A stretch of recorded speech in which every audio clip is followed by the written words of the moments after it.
반갑습니다. 송주준입니다. 일전에 제가 영상을 통해서 조국의 딸 조민 씨와 관련된 이야기를 말씀을 드렸습니다. 여러분도 잘 아시는 것처럼 정경심 교수에 대해서 여러 가지 혐의가 있었고 그 혐의 가운데 입시 비리 혐의와 관련돼 가지고 최근에 재판부는 혐의 대부분에 대해서 유죄 판결을 내렸습니다. 입시 비리라고 하는 문제는 굉장히 좀 큰 문제죠. 다른 나라에서도 큰 문제일 수 있겠습니다만 특히 대한민국에서는 입시와 관련된 문제는 굉장히 예민한 문제입니다. 코로나로 인해 가지고 생활하는 것이 정말 어려움에도 불구하고 정말 글자 그대로 자식의 미래를 위해 가지고 내가 지금 이 순간에 아이를 위해 가지고 시간을 투자하고 돈을 투자하는 것이 결국에는 아이의 미래에 도움이 될 것이다 라고 하는 그 믿음 딱 한 가지만을 생각하면서 지금의 수많은 지금 희생들을 하고 있는 거 아닙니까? 대학교 입시라고 하는 것은 그냥 단순하게 대학교를 들어갔다, 대학교를 못 들어갔다 그 정도의 차원의 문제가 아닙니다. 하고 싶은 거를 뒤로 제쳐놓은 채 해야 되는 거를 위해서 시간 투자를 하고 그리고 그런 식으로 시간 투자를 해가지고 결국에 자기가 원하는 걸 달성해 냈었을 때 바로 그 순간에 그 학생은 세상에 그 어떤 돈으로도 얻을 수 없는 값진 교훈을 깨닫게 되는 것입니다. 노력하면 된다라고 하는 거, 정말로 내가 열심히 무엇인가를 위해서 애를 쓰게 된다면 그거에 합당한 결과가 만들어진다라는 거, 그 어떤 돈으로도 얻을 수 없는 소중한 인생의 가치를 깨닫게 되는 것이죠. 저는 그리고 이러한 맥락에서 정경심 교수를 필두로 해서 조국 가족이 벌였던 그 입시 비리에 대해 가지고 분노를 느낄 수밖에 없는 것입니다. 그리고 아이들의 교육을 실질적으로 책임을 지고 있는 대학교에서조차도 조국 교수의 딸에 대해 가지고 별다른 입장을 못 취하고 있는 거, 그거를 보면서 저는 정말로 개탄스러움을 느낍니다. 저는 오늘 영상을 통해서 두 가지를 말씀드리고 싶습니다. 부산대학교와 고려대학교는 법원의 판결이 나와 있는 지금 이 순간에 자체 조사를 통해 가지고 반드시 조민에 대해서 입학 취소 결정을 내려야 한다라는 거. 그리고 두 번째로 조민뿐만 아니라 조국의 아들에 대해서도 마찬가지로 적절한 조치가 이루어져야 된다라는 거. 오늘 저는 영상을 통해서 그 두 가지를 말씀드리고자 합니다. 같이 한번 보시죠. 자, 여러분도 잘 아시는 것처럼 정경심 교수와 관련된 자녀 입시 비리, 법원이 이번에 대부분의 것들에 대해서 유죄 판결을 내렸죠. 고려대학교는 지난해 11월 이렇게 밝혔습니다. 중대한 하자가 발견이 되면은 조 씨의 입학을 취소하겠다라고 밝혔었죠. 작년 11월 고려대학교는 분명히 입시 과정에서 중대한 하자가 발견이 된다라고 한다면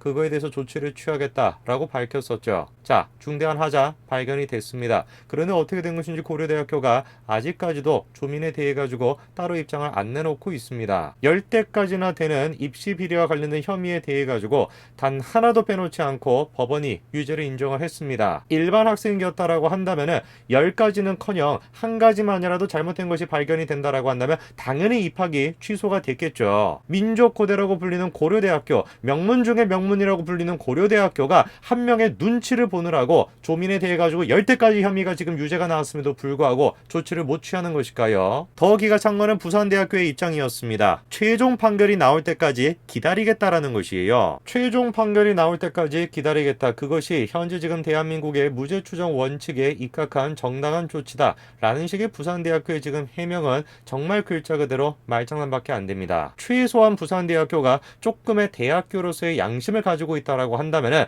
부산대학교는 지금 최종 판결을 기다리겠다라는 식의 저런 식의 얘기를 하고 있을 것이 아니라 자체 조사를 통해 가지고 조민에 대한 조사를 벌여야 되는 것이 지당한 거 아니겠습니까? 심지어 부산대학교는 뭐라고도 얘기를 합니까? 조민은 정유라 때와 다르다 이렇게까지도 얘기합니다. 무슨 뭐 고등학교에서 퇴학 처분을 하는 바람에 자동적으로 이화여대에서도 입학이 취소된 경우다 그렇게 얘기를 합니다. 고등학교에서 입학 취소를 한 것이기 때문에 이화여대에서 자동적으로 입학 취소가 된 것이라고요. 그렇기 때문에 정유라 때와 조민의 때가 다르다고요. 부산대학교는 지금 의전원 아닙니까? 대학교 입학이 취소가 된다라고 한다면 당연히 의전원 입학 또한 취소가 돼야 되는 거 아니에요. 고등학교가 취소가 돼가지고 대학교가 취소가 되는 거나 대학교가 취소가 돼가지고 의전원이 취소가 되는 거나 뭐가 도대체 다른 것입니까? 고려대학교에서 대학교 입학을 취소한다면 우리 또한 마찬가지로 입학을 취소하겠다 그렇게 답변을 해야지 무슨 놈의 지금 대법원 판결까지를 기다리겠다라고 하는 말도 안 되는 소리를 지금 하고 있는 거예요. 정말로 뻔뻔스럽게 부산대학교가 조국의 눈치를 보고 있는 것인데 아마 부산대학교도 더 이상 버티기 힘들 것입니다. 이번에 전국에 있는 교수님들이 들고 일어나가지고 부산대학교에 대해 가지고 항의 의사를 표시했죠. 전국 교수단체가 뭐라고 지금 얘기를 합니까?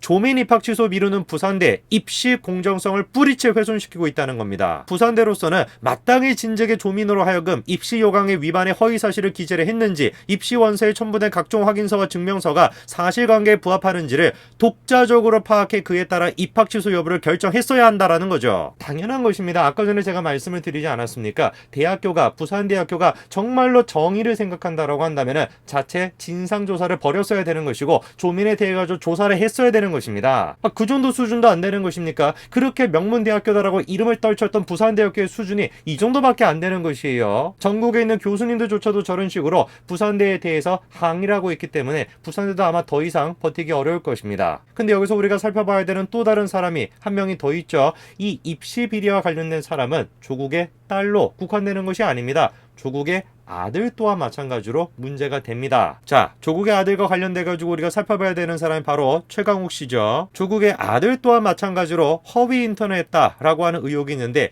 그거를 작성해줬다라고 지금 여겨지는 사람이 바로 최강욱 씨입니다. 최강욱 씨의 주장은 간단했습니다. 조국 아들의 입학에 도움이 될 줄 알고 인턴 증명서를 발급했느냐라는 질문에 대해 가지고 윤석열 총장의 지시에 따른 정치검찰의 불법적이고 정치적인 기소다, 이런 식으로 일축을 했었죠. 자, 여러분, 저거를 통해서 우리가 알 수 있는 게 뭐겠습니까? 저들이 지금 얘기하고 있는 윤석열 검찰총장에 대한 평가, 우리가 얘기하고 있는 윤석열 검찰총장에 대한 평가 말고 저들이 얘기하고 있는 평가, 그리고 검찰개혁이라고 하는 거, 이 모든 것들이 그냥 단순히 정치적 프레임이라는 거, 그거 그대로 우리가 확인할 수 있는 거 아닙니까? 이거는 정치적인 문제가 아니라 법률적인 문제로 봤었을 때, 상식적인 문제로 봤었을 때 유죄라고 나올 수밖에 없는 것이었어요. 그런데 그거에 대해 가지고 최강욱 또한 마찬가지로 책임을 져야 되는데 그 책임을 회피하기 위해 가지고 뭐라고 지금 얘기하고 있는 겁니까? 이런 식으로 지금 혐의를 제시하는 것 자체가 윤석열 검찰총장의 정치질이다, 이렇게 지금 얘기하고 있는 거 아닙니까? 저게 지금 최강욱이라고 하는 사람, 저게 지금 문재인 대통령, 저게 지금 집권 여당이 가지고 있는 대한민국 정치에 대한 인식 수준입니다. 자, 그랬던 최강욱 씨가 놀라운 반전을 한번 보였었죠. 어떤 내용인지를 보니까 최강욱이 조국에게 불리한 증언을 한 적이 있었습니다. 구체적으로 다음과 같습니다. 검찰이 다음과 같이 질문하죠. 2018년 8월 로펌 인턴 확인서는 최강욱 의원이 작성하지 않은 게 맞나요? 라고 질문하니까 네, 그 서류에 대해선 아는 바가 없습니다, 이렇게 답변을 합니다. 자, 여러분 생각을 해보십시오. 조국의 딸과 관련돼 가지고는 정경심 교수가 주도적으로 했고 그거에 대해서 법원 이미 판결을 내려준 상태입니다. 그러면은 조국의 아들과 관련된 문제는 뭐가 있는 겁니까? 조국의 아들이 로펌 회사에 가가지고 인턴 활동을 했다라는 것이고 그거에 대한 확인서를 받은 것이에요. 그리고 그 확인서를 작성해준 사람이 바로 최강욱 씨인 겁니다. 그런데 검찰이 지금 뭐라고 질문했습니까? 그 인턴 확인서 최강욱 씨가 작성을 안 한 게 맞냐라고 질문했더니만 최강욱 씨 쪽에서 그거 우리가 작성을 안 한 게 맞다, 우리는 그거에 대해서 모른다, 이렇게 답변을 한 거예요. 그럼 질문이 드는 건 이거죠. 도대체 그러면 조국의 아들은 그 로펌의 확인서를 누구한테 받은 겁니까? 논리적으로 남아있는 답변은 하나밖에 없는 것이죠. 조국 측에서 위조를 했구나. 작성해준 사람이 뭔지를 모른다 라고 얘기하니까 조국 측에서 위조를 했구나, 이렇게밖에 우리가 생각을 못하는 거 아니겠어요. 논란이 커지고 나니까 최강욱 씨는 입장을 싹 바꿨습니다. 작년에 최강욱 씨는 분명히 두 인턴 확인서 모두 자신이 발급했다 라고 얘기를 했었던 것인데 2017년 확인서 2장 외에는 자신이 작성한 게 아니다라면서 말을 바꿔버린 것이죠.